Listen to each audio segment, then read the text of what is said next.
আসসালামু আলাইকুম প্রিয় ব্যাংক চাকরি প্রত্যাশী। আশা করি সবাই ভালো আছেন, সুস্থ আছেন। সবাইকে বিদ্যাবাড়ি পরিবারের পক্ষ থেকে স্বাগত জানাচ্ছি। আমরা আজকে আলোচনা করব বিগত বছরগুলোতে আসা বিভিন্ন ব্যাংকের যে চাকরির যে প্রশ্ন, সেই প্রশ্ন থেকে অন্যতম একটি প্রশ্ন হচ্ছে সমন্বিত নয় ব্যাংক এবং আর্থিক প্রতিষ্ঠানে অফিসার ক্যাশ। এই পরীক্ষাটি অনুষ্ঠিত হয়েছিল 4/7/2025 তারিখে। তো এখানে আজকে আমরা বাংলা অংশ নিয়ে আলোচনা করব। অর্থাৎ ব্যাংকের চাকরি পরীক্ষা তো আপনারা জানেন যে ব্যাংক হচ্ছে এমন একটা চাকরি, মানে খুবই একটা বলা যায় কি একটা মানে বিসিএস ব্যাংক, এই চাকরিগুলো তো হচ্ছে বাংলাদেশের সর্বোচ্চ পর্যায়ের একটা চাকরি। আর ব্যাংকের চাকরির অন্যতম সুবিধা হচ্ছে যে দীর্ঘদিন আপনাকে প্রস্তুতি নিতে হয় না, এটা অল্প সময় প্রস্তুতি নিলেই হয়। পাশাপাশি অন্যান্য চাকরির থেকে মূল পার্থক্যটাই হচ্ছে যে এখানে মূলত প্রিলি, রিটেন এবং ভাইভা এই তিনটার প্রস্তুতি আপনাকে একবারই নিতে হবে, মানে একসাথেই নিতে হবে। কারণ প্রিলি পরীক্ষা যেদিন হবে, প্রিলি পরীক্ষা হওয়ার 6 থেকে প্রিলি পরীক্ষা হয়ে যাওয়ার 6 মাসের মধ্যেই কিন্তু আপনাদের ভাইভা এবং পাশাপাশি নিয়োগ সংক্রান্ত কার্যক্রমও কিন্তু শুরু হয়ে যায়। তো যার কারণে অল্প দিনের মধ্যে আপনি চাকরিটা পাওয়ার সম্ভাবনা থাকে। আর এই জন্য আপনাদের প্রস্তুতি নিতে হবে। অল্প দিনের প্রস্তুতি নিলেও কিন্তু হয়ে যায়, মানে কোনো একজন পরীক্ষার্থী যদি 4 থেকে 6 মাসের একটা পরিস্থিতি 4 থেকে 6 মাসের যদি একটা প্রস্তুতি নেয়, কোনো পরীক্ষার্থী যদি 4 থেকে 6 মাসে একটা জোরালো প্রস্তুতি নেয়, তাহলে কিন্তু তার চাকরি পাওয়াটা খুব সহজ হয়ে যায় এবং সে নিশ্চয়ই একটা চাকরি পাবে। অবশ্যই একটা চাকরি সে ব্যাংকের পাবে। তো আজকে আমরা আলোচনা করব অফিসার ক্যাশ, যেটা সমন্বিত নয় ব্যাংক এবং আর্থিক প্রতিষ্ঠানে এসেছিল। অফিসার ক্যাশের যে প্রশ্নটি আছে সেই প্রশ্ন সম্পর্কে আমরা আজকে আলোচনা করব এবং বাংলা প্রশ্নে কি প্রশ্ন এসেছিল। তো পাশাপাশি যখন আপনারা এই ক্লাসটি দেখবেন বা করবেন, অবশ্যই সাথে একটা কলম রাখবেন। কেন কলম রাখবেন? যে কোন কোন টপিক থেকে প্রশ্নগুলো হয় এই টপিকের নামগুলো একটু লিখে ফেলবেন। তাহলে হবে কি যে আপনার একটা ধারণা হয়ে যাবে আর কি। তো প্রথমে যে প্রশ্নটি আছে সেটি হচ্ছে নিচের কোন বানানটি শুদ্ধ। দেখেন ব্যাংকে চাকরি পরীক্ষা কিন্তু বানান শুদ্ধ, অর্থাৎ বানান অধ্যায় থেকে কিন্তু প্রচুর প্রশ্ন আসে। তো এখানে 4টি অপশন আছে। একটা হচ্ছে নিরীহ, নিরীহ, দেখেন নিরীহ, নিরীহ, নিরীহ এবং কি নিরীহ। তো আমরা জানি যে নিরীহ যে বানানটি আছে রিহ, এই রটা একটু দীর্ঘস্বর হবে, তাই না? এখানে সঠিক উত্তর হচ্ছে কি নিরীহ, তাই না? রিহ, এটা দীর্ঘস্বর হবে। নটা হ্রস্বস্বর, তবে এটা কি হবে? দীর্ঘস্বর, এখানে দীর্ঘস্বরই হবে। খেয়াল করে দেখেন, দুঃখ বিনা সুখ লাভ হয় কি? মোহিতে।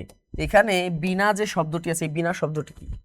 তো খেয়াল করে দেখেন 4টি অপশন আছে: উপসর্গ, অনুসর্গ, বিভক্তি এবং কারক। বিষয়টা 1 নম্বর হচ্ছে কারক তো হবেই না। কারক তো হচ্ছে কি মানে এটা হচ্ছে ক্রিয়ার সাথে অন্যান্য পদের সম্পর্ক। এটা উপসর্গ হবে না, কারণ উপসর্গ হচ্ছে শব্দের শুরুতে থাকে। তো বিনা এখানে নেওয়া আছে, এখানে তো শব্দের শুরুতে নেই, মাঝখানে আছে, শব্দের পরে আছে।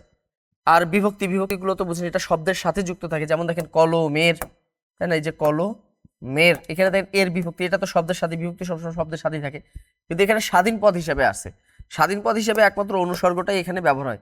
তো এইখানে দেখেন অনুসর্গ, যেগুলোর কোনো অর্থ না থাকলেও বিভিন্ন অর্থ তারা প্রকাশ করে এবং বাক্যে ব্যবহৃত হয় কি করে? বাক্যের অর্থটাকে পরিপূর্ণতা দান করে। যেমন দেখেন বিনা, এরপর যদি আমরা বলি সহিত, হ্যাঁ, এরপর যদি আমরা বলি যে ছাড়া, হ্যাঁ, তারপর হলো কি শনি, হ্যাঁ, এগুলো হচ্ছে মূলত কি, তারপর হচ্ছে দিয়ে, হ্যাঁ, তারপর হলো হতে, এগুলো হচ্ছে এক একটা কি এখানে অনুসর্গ হিসাবে ব্যবহৃত হয়ে থাকে বাক্যে।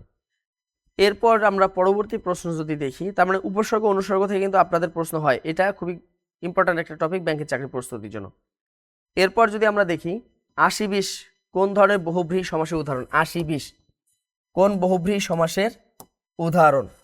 তো একটা বিষয় খেয়াল করে দেখেন যে এটা কি অনেকগুলো বহুব্রীহি আছে, আর বহুব্রীহি সমাসের বৈশিষ্ট্য হচ্ছে যে সে কি বলবে যে পূর্বপদ প্লাস পরপদ, পূর্বপদ প্লাস পরপদ, উত্তর পদ বা দ্বিতীয় পদ, পূর্বপদ বা পরপদের অর্থ না বুঝিয়ে, পূর্বপদ বা পরপদের অর্থ না বুঝিয়ে কি করে?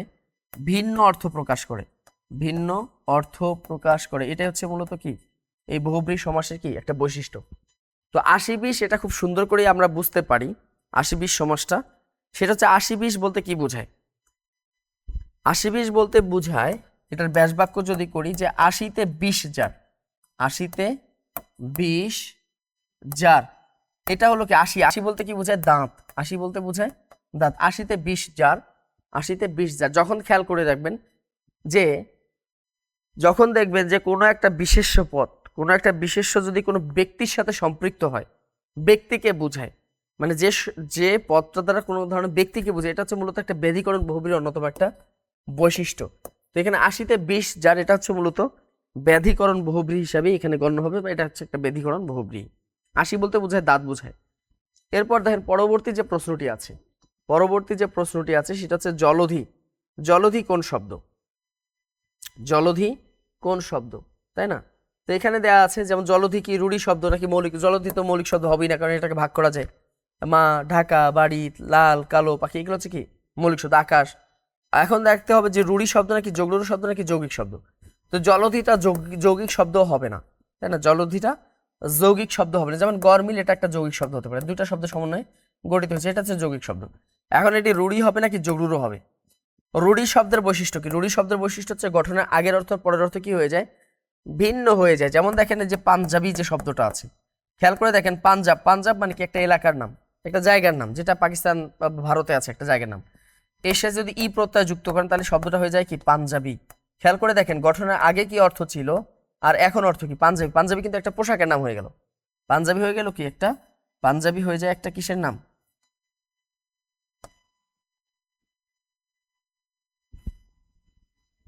তো পাঞ্জাবি হয়ে যাবে কি এখানে একটা মূলত একটা পোশাকের নাম হবে আর কি পাঞ্জাবি। অর্থাৎ শব্দটা হচ্ছে ঠিক এরকম পাঞ্জাবি, তাই না? পাঞ্জাবি, এই পাঞ্জাবি হবে কি এখানে একটি পোশাকের নাম। তাহলে গঠন আগের অর্থ পরের অর্থ চেঞ্জ হয়ে গেল। আর যোগলুরো শব্দের বৈশিষ্ট্য হচ্ছে এটা হচ্ছে মূলত সমাস সাধিত একটা শব্দ, যেটা হচ্ছে কি সমাসের মাধ্যমে কি হয় এই এই শব্দগুলো গঠিত হয়। তো জলধি শব্দের ব্যাসবাক্য যদি বলি বা অর্থ যদি আমরা করার চেষ্টা করি, যে জল ধারণ করে, এটার প্রকৃত অর্থ কি? জল ধারণ করে যে এরকম একটা বস্তুকে কি বলা হয়? জলধি বলা হয়। এখন জলধি দ্বারা মূলত কি বোঝায়? জলধি দ্বারা জল ধারণ করে এমন বস্তুকে বোঝায়। এখন বলেন তো দেখি, জল ধারণ করে এরকম বস্তু কি কি আছে? যেমন গ্লাস আছে, মগ, বালতি, যে কোনো বস্তুকে তো জলধি বলা হয়। কিন্তু এখানে একটা বিশেষ অর্থে নেওয়া হয়েছে। জলধি জল ধারণ করে এমন কিছু বোঝালেও এখানে মূলত নেওয়া হয়েছে কাকে? এটা মূলত নেওয়া হচ্ছে জলধি দ্বারা সমুদ্রকে বোঝানো হচ্ছে। দেখেন এটা গঠনের আগের অর্থ কি ছিল? যে জল ধারণ করে এমন যে কোনো বস্তুকে কি বলা হয়? জলধি বলা হয়, যেটা যে কোনো বস্তু হতে পারে। কিন্তু এখানে জলধি বলতে কি বোঝানো হচ্ছে? জলধি বলতে বোঝানো হচ্ছে মূলত সমুদ্রকে বোঝানো হচ্ছে, ঠিক আছে? তাহলে এখানে জলধি দ্বারা বোঝাচ্ছে কি জল ধারণ করে এমন বস্তুকে। তাহলে এটা হচ্ছে কি যোগরূঢ় শব্দের একটা বৈশিষ্ট্য, এটা অবশ্যই কি হবে? যোগরূঢ় শব্দ হবে। জলধি এখানে মূলত হবে কি একটা যোগরূঢ় শব্দ, ঠিক আছে? এরপর দেখি পরবর্তীতে যদি আমরা দেখি এরপর যে প্রশ্নটি আছে সেটি হচ্ছে যে যিনি বিদ্যা লাভ করেছেন তাকে এক কথায় কি বলে, তাই না? যিনি বিদ্যা, এটা আপনাদের এক কথা প্রকাশ, এটা তো আপনাদের পড়তেই হবে। তো তাকে মূলত কৃতবিদ্যা বলা হয়ে থাকে। যিনি বিদ্যা লাভ করেছেন বা বিদ্যা অর্জন করেছেন তাকে বলা হয় মূলত কৃতবিদ্যা। এরপর দেখেন অজর শব্দের প্রকৃত অর্থ কি? খেয়াল করে দেখেন অজর শব্দের অর্থ কি? অজর, অজর বলতে বোঝায় যে ব্যক্তির ভিতরে বা যেটার ভিতর কি নাই, বার্ধক্য নাই, যার মধ্যে কোনো ধরনের বার্ধক্য নাই, তাকে কি বলা হয়? অজর বলা হয়। অজর শব্দের মূলত অর্থ হচ্ছে কি যার বার্ধক্য নাই, তাই না? অর্থাৎ বার্ধক্য নাই এমন কিছুকেই কি বলা হয়? বার্ধক্য নেই এমন কিছুকেই বলা হয় কি? অজর বলা হয়। তাহলে অজর শব্দের সেখানে সঠিক উত্তর হবে কি? বার্ধক্যহীন। এখানে এটাই হবে কি এখানকার সঠিক উত্তর। এরপর দেখি পরবর্তী শব্দ যেটি দেওয়া আছে, অন্তরিক্ষ শব্দের প্রকৃত অর্থ কি? অন্তরিক্ষ, অন্তরিক্ষ শব্দের প্রকৃত অর্থ কি? অন্তরিক্ষ, এটার প্রকৃত অর্থ কি? আসল অর্থ কি? এখানে কিন্তু একটা বিষয় আছে যে অন্তরিক্ষ বলতে মূলত কি বুঝায়, তাই না? এটা কি মনের গভীরতা? না, মনের গভীরতা কেউ বুঝে না। অন্তস্থ স্থান? না, এটাও না। এখন মহাশূন্য হবে নাকি আকাশের নিচে হবে? আকাশের নিচে বলতে যেটা বোঝায় পুরো আকাশকেও বোঝাচ্ছে না, বা আকাশের নিচে বলতে যে জিনিসটা আকাশের একদম নিচে আছে এটা বোঝায়। কিন্তু অন্তরিক্ষ বলতে যেটাকে বোঝায় সেটা হচ্ছে মূলত কি? মহাশূন্য। এই মহাশূন্য জিনিসটাই হচ্ছে কি মূলত অন্তরিক্ষ বলতে। এই যে আমাদের আকাশ এবং আমাদের যে ভূপৃষ্ঠ আছে এটার মধ্যে যে মহাশূন্য যে জায়গাটা আছে এটাই হলো কি মূলত অন্তরিক্ষ। নিচের কোনটি বিশেষণ পদ? খেয়াল করে দেখেন নিচের কোনটি বিশেষণ পদ। কোথায় বিশেষণ পদ ব্যবহার হয়েছে? সংযোজন যে শব্দটি আছে, সংযোজন মানে কি? এটা তো বুঝেন, এটা একটা অব্যয় পদ। অর্থাৎ এই যে এবং, আর, ও, আর, এগুলো কি করা? দুইটা বাক্যের মধ্যে সংযোগ তৈরি করা হয়।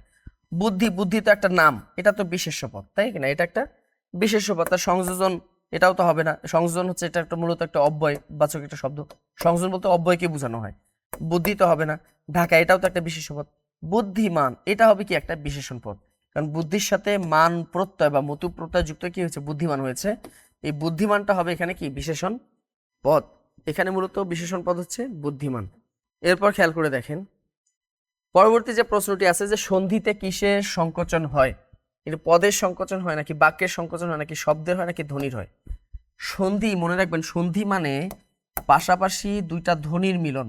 এই জিনিসটা মনে রাখবেন যে পাশাপাশি পাশাপাশি দুটি ধ্বনির মিলনে কি হয়, ধ্বনির মিলনে কি হয়, সন্ধি হয়। যেমন দেখেন আমরা যদি সহজেই যদি দেখি এখানে যদি আমরা বলে থাকি যেমন দুইটা ধ্বনি আর কি, একদম সহজ উদাহরণ একটা দিই। খেয়াল করে দেখেন যে বিদ্যা আর এদিকে হলো কি আলয়, তাই না, বিদ্যা আলয়। অথবা যদি আমরা বলি ইতি আদি, খেয়াল করে দেখেন যে ইতি আর একটা হলো কি আদি, কি হয়, ইত্যাদি হয়। এই দুইটা মিলে কি হচ্ছে, ইত্যাদি হচ্ছে, তাই না, ইত্যাদি। এখানে সন্ধিটা হলো কোথায়, ইতি, এই যে তয়ের পরে কি, এই তয়ের পরে কিন্তু ই আছে, ই কারটা আগে লাগলেও পরে আছে, এই ই এর সাথে আয়ের সন্ধি হয়েছে, দুইটা পাশাপাশি ধ্বনি। আবার দেখেন এখানে আকারের সাথে আয়ের সন্ধি হয়েছে, এই পাশাপাশি দুইটা ধ্বনির মিলনে মূলত সন্ধিটি হয়ে থাকে। তাহলে এখানে সঠিক উত্তর হবে কি, ধ্বনির মিলনে কি হয়, সন্ধি হয়। এরপর দেখেন ধাতুর সঙ্গে কি যুক্ত হয়ে ক্রিয়া হয়। ধাতুর সঙ্গে মূলত কি যুক্ত হয় বলেন তো দেখি, ধাতুর সাথে কি যুক্ত হয়, ধাতুর সাথে কি যুক্ত হয় বলেন তো দেখি। ধাতুর সঙ্গে যুক্ত হয়ে কি হয়, ক্রিয়া হয়। আমরা জানি যে ধাতুর সঙ্গে মূলত ক্রিয়া বিভক্তি যুক্ত হয়ে কি হয়, ক্রিয়া হয়। এটা হচ্ছে কি, ক্রিয়া বিভক্তি। তো যেহেতু এখানে সরাসরি ক্রিয়া বিভক্তির কথা উল্লেখ নাই, তো এখানে যেহেতু বিভক্তির কথা উল্লেখ আছে, তার মানে এখানে কি হবে, সঠিক উত্তর হবে বিভক্তি। বিভক্তি যুক্ত হয়েই মূলত কি হয়, ক্রিয়া তৈরি হয়। এরপর যদি আমরা দেখি পরবর্তী যে প্রশ্নগুলো আছে, পরবর্তী যে প্রশ্নগুলো আছে সেটার দিকে যদি আমরা তাকাই, ভাষার ক্ষুদ্রতম উপাদান কোনটি, ভালো করে দেখেন, ভাষার ক্ষুদ্রতম উপাদান কোনটি। মনে রাখবেন শুধু ভাষাই না, ভাষা বলেন বা শব্দ বা বাক্য, এই তিনটারই ক্ষুদ্রতম উপাদান বা ক্ষুদ্রতম একক যাই বলেন না কেন, বা ক্ষুদ্রতম অংশ বা ক্ষুদ্রতম বিষয় যেটাই বলেন না কেন, ভাষা শব্দ বাক্য এই তিনটারই ক্ষুদ্রতম উপাদান হচ্ছে কি, ধ্বনি বা বর্ণ। মনে রাখবেন ধ্বনি বা বর্ণ। যদি অপশনে ধ্বনি, যদি ধ্বনি থাকে, যদি অপশনে কি থাকে, ধ্বনি যদি থাকে, তাহলে এখানে কি হবে, সঠিক উত্তর হবে কি, ধ্বনি। আর যদি ধ্বনি না থাকে সেক্ষেত্রে বর্ণ হবে। আর ধ্বনি বর্ণ দুইটা থাকলে উত্তর হবে কি, ধ্বনি। তো সেই দৃষ্টিকোণ থেকে আমরা কি বলতে পারি, ধ্বনি আর কি। তাহলে এখানে কি হচ্ছে যে ভাষার ক্ষুদ্রতম উপাদান হচ্ছে কি, ধ্বনি। এরপর দেখি পরবর্তী প্রশ্ন যেটা আছে, মা রান্না করেছেন, এখানে করছেন, মা রান্না করছেন, এখানে করছেনটা কোন ধরনের ক্রিয়া, দেখেন মা রান্না করছেন। একটা বিষয় মনে রাখবেন, বাক্যের যদি কর্তা যদি থাকে, কর্তা করছেন, এটা হলো কি বাক্যের ক্রিয়াপদ। তাহলে মনে রাখবেন একটা বাক্যের কর্তা এবং ক্রিয়া বাদ দিলে বাকি যে পদগুলো থাকে সেই পদগুলোর নাম হচ্ছে কি পদ, কর্মপদ। এখন এখানে দেখেন কর্মপদ কখনো কি হতে পারে, কর্মপদগুলো কখনো বিভক্তি হতে পারে, কর্মপদ কখনো এখানে অনুসর্গ হতে পারে, কর্মপদগুলো কখনো করণ হতে পারে, কর্মপদগুলো কখনো অধিকরণ হইতে পারে, সেটা ভিন্ন বিষয়। আপাতত দৃষ্টিতে মনে রাখবেন যে কর্তা ক্রিয়া ছাড়া বাকিগুলো সাধারণত কি হয়, কর্মপদ হয়। তো যেহেতু এটা যে ক্রিয়াপদ, এই ক্রিয়ার যেহেতু কর্মপদ আছে, তার মানে এটাকে আমরা কি বলতে পারি, সকর্ম ক্রিয়া বলতে পারি। সবার আগে দেখবেন যে সকর্ম ক্রিয়া। এখন এটাকে সমাপিকাও বলতে পারি, হ্যাঁ এটা সমাপিকা, মা রান্না করছেন, এটা কি সমাপিকা অসমাপিকা। কিন্তু মনে রাখতে হবে যে সমাপিকা অসমাপিকার আগে আমাদেরকে বিবেচনা করতে হবে যে কর্মটার দিক থেকে, আগে কর্মের দিক থেকে চিন্তা করব, তারপর সমাপিকা অসমাপিকার দিকে চিন্তা করব। তো এখানে এটা হচ্ছে কি মূলত একটা সকর্ম ক্রিয়া, কারণ এই এই এই বাক্যের মধ্যে কি আছে, এই ক্রিয়ার কর্ম আছে। লোকটির সঙ্গীত, এই যে দেখেন কোনটি সঙ্গীত শব্দের সন্ধি বিচ্ছেদ, সঙ্গীত খুবই সহজ, সঙ্গীত শব্দের সন্ধি বিচ্ছেদ কোনটা। একটা জিনিস মনে রাখবেন, অনুস্বার যদি থাকে সন্ধির বেলায় অনুস্বারের পরিবর্তে কি হবে, ম হবে, অবশ্যই হসন্ত দিতে হবে, যেহেতু এটা ব্যঞ্জন সন্ধি। যেমন আপনারা যদি বলেন যে সংলাপ, তাই কি না, এই যে সংলাপ, সংলাপ শব্দের সন্ধি বিচ্ছেদ কি হবে, সম যোগ কি হবে, লাভ, সংলাপ। এরপর যদি বলি যে আমরা সংযম, খেয়াল করে দেখেন সংযম, তাহলে এটা কি হবে, সম যোগ কি হবে, যম, সংযম।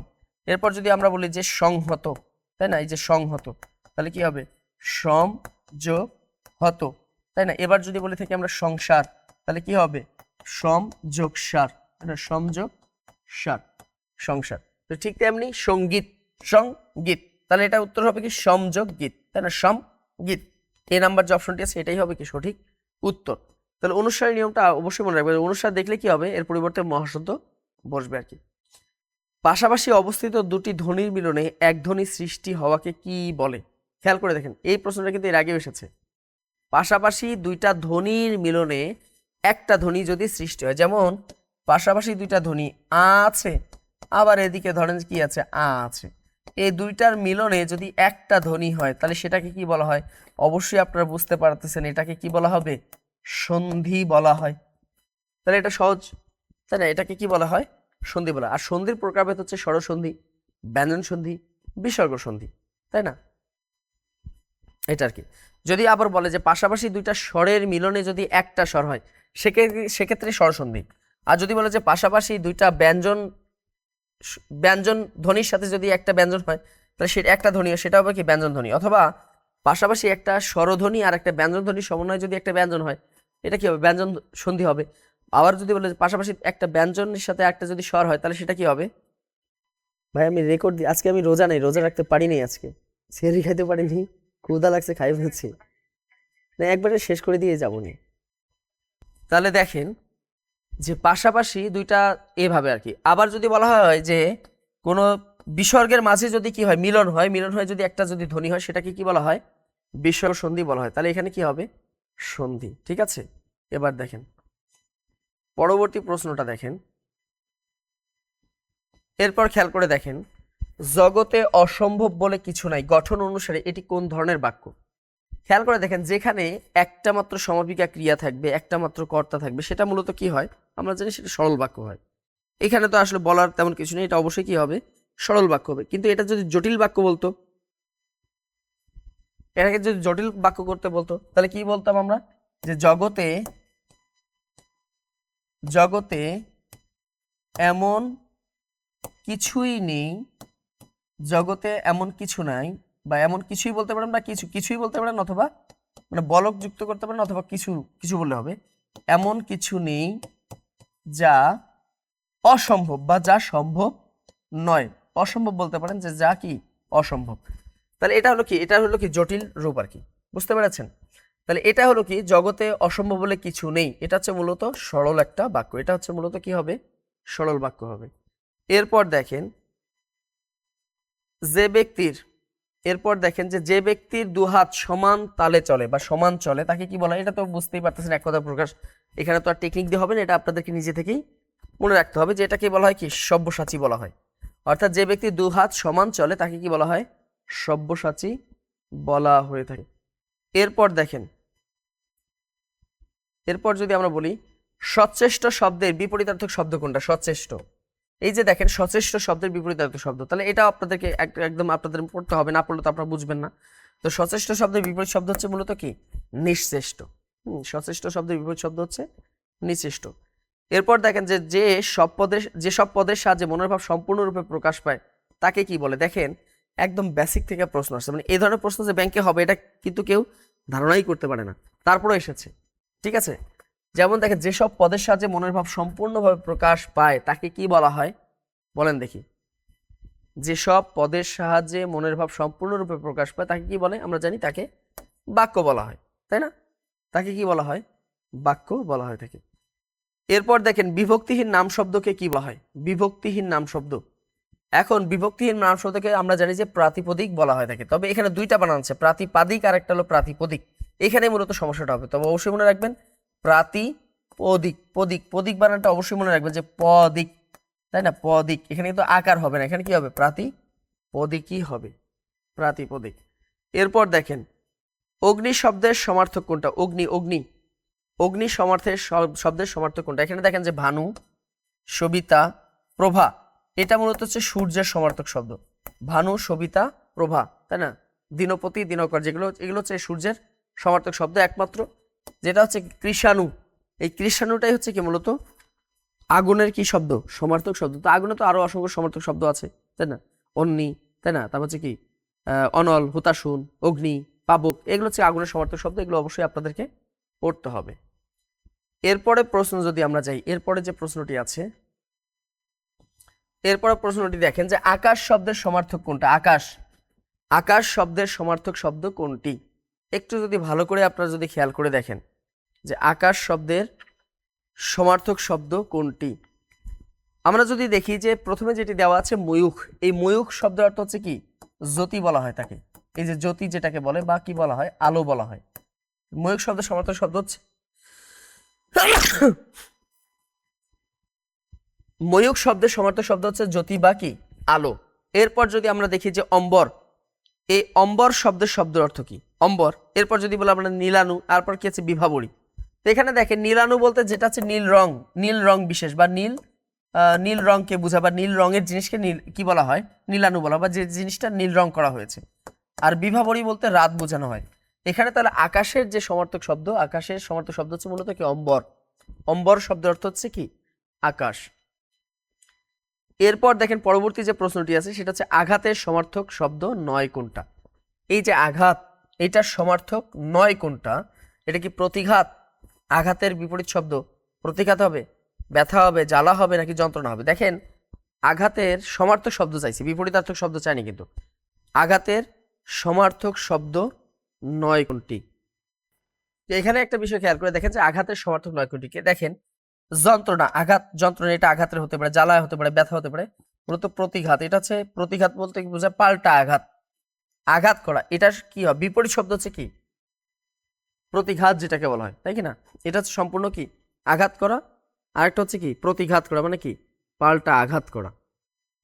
তো এরপরে যে প্রশ্নটি আছে সেটা হচ্ছে আঘাতের সমার্থক শব্দ নয় কোনটি? তাই না? আঘাত, তো এখানে চারটা অপশন দেওয়া আছে। প্রতিঘাত বলতে পাল্টা আঘাত বলানো হয়। তো পাল্টা আঘাত, আঘাত আর পাল্টা আঘাত তো একই জিনিস হয়ে গেল। হয়তো একজন আঘাত করছে, তার বিপরীতে আরেকজন আঘাত করছে, পাল্টা আঘাত। তো এটাতে বিপরীত শব্দ হতে পারে না। এরপর দেখেন যে এটা আছে যে ব্যথা, এটা আঘাত অর্থ হয়, যন্ত্রণা আঘাত অর্থ হয়। তবে জ্বালা, এই জ্বালা শব্দটা কি হতে পারে না? আঘাতের প্রতিশব্দ, আঘাতের সমার্থক শব্দ কিন্তু নয়, মনে রাখবেন। জ্বালা কিন্তু আঘাতের সমার্থক শব্দ নয়। এরপর দেখেন পরবর্তী যে প্রশ্নটি আছে, নন্দিত এর বিপরীত শব্দ কোনটি? নন্দিত, একটু ভালো করে যদি আমরা খেয়াল করি দেখি যে নন্দিত এর বিপরীত শব্দ, দেখেন নন্দিত এর বিপরীত শব্দ কোনটি? এটা খুবই সহজ, আপনারা নিজেরাও পারবেন। নন্দিত এর বিপরীত শব্দ হচ্ছে কি? নিন্দিত। নন্দিত এর বিপরীত, নন্দিত মানে কি? সমাদৃত। আর নিন্দিত মানে কি? ঘৃণা, মানে ঘৃণায় আক্রান্ত হওয়াটাকে কি বলা হয়? নিন্দিত বলা হয়। পরবর্তীতে দেখেন এই প্রশ্নটাতে প্রচুর পরিমাণে সমার্থক বিপরীত শব্দ এসেছে। এবার বানান অধ্যায় থেকে প্রচুর প্রশ্ন কিন্তু এসেছে। এরপর যদি আমরা পরবর্তীতে দেখি সেটি হচ্ছে যে সামান্য বিরতি নির্দেশ করে কোন জ্যোতি চিহ্ন? সামান্য বিরতি নির্দেশ করে কোন জ্যোতি চিহ্নটা? কোন জ্যোতি চিহ্নটা সামান্য বিরতি নির্দেশ করে? সেটা কি কমা, দাঁড়ি, নাকি সেমিকোলন, নাকি কোলন? আমরা জানি সেটা হচ্ছে মূলত কমা। দাঁড়ি তো হচ্ছে পূর্ণচ্ছেদ, একদম বিরতি। আর কোলন তো হচ্ছে ব্যবহার করা হয় বিশেষ করে ব্যাখ্যা প্রদানের জন্য। আর সেমিকোলন তো হচ্ছে যে কমার চেয়ে যদি একটু বেশি থামার প্রয়োজন হয় সেক্ষেত্রে কিন্তু সেমিকোলন ব্যবহার করা হয়। কমার চেয়ে যদি একটু বেশি বিরতির প্রয়োজন হয়, তবে দাঁড়ি থেকে কম, সেক্ষেত্রে সেমিকোলন ব্যবহার করা হয়। তো এখানে সঠিক উত্তর হবে কি? কমা। সামান্য বিরতিতে আমরা কমা ব্যবহার করে থাকি। এরপর দেখেন নিচের কোন বানানটি শুদ্ধ? এটা একটা কমন একটা বিষয়, এটা অবশ্যই পারার কথা যে নিচের কোন বানানটি। এরপরের যে প্রশ্নটি আছে সেটি হচ্ছে নিচের কোন বানানটি শুদ্ধ, বা নিচের বানান কোনটা শুদ্ধ বানান? শারীরিক, শারীরিক, শারীরিক, নাকি শারীরিক? আমরা জানি শারীরিক, শারীরিক। শারীরিক বানানে দেখবেন 1-2 মিনিট, মানে 2-1 মিনিট চলে, 2-1। দেখেন শাড়ি, এটা কি হবে? দীর্ঘ স্বর হবে। তারপর হচ্ছে রিক, এটা রস্ব স্বর হবে। এর সঠিক উত্তর হবে কি? বি নাম্বার অপশন হবে। তো এই ছিল আজকের এই প্রশ্নটির সমাধান। এর মাধ্যমে আপনারা দেখলেন যে ব্যাংকের চাকরির পরীক্ষা আসলে কোন ধরনের প্রশ্ন হয়, বা প্রশ্নগুলো ঠিক কিভাবে আপনাকে প্রস্তুতি নিতে হবে। এই যেভাবে আপনাদেরকে দেখালাম এইভাবে যদি আপনারা প্রস্তুতি নিতে পারেন বিগত সালের প্রশ্নগুলো বিশ্লেষণ করে, তাহলে ব্যাংকের চাকরি পাওয়াটা কিন্তু আপনাদের জন্য অত্যন্ত সহজ হয়ে যাবে। তো আজকে এই পর্যন্তই। সবাই ভালো থাকবেন। আসসালামু আলাইকুম।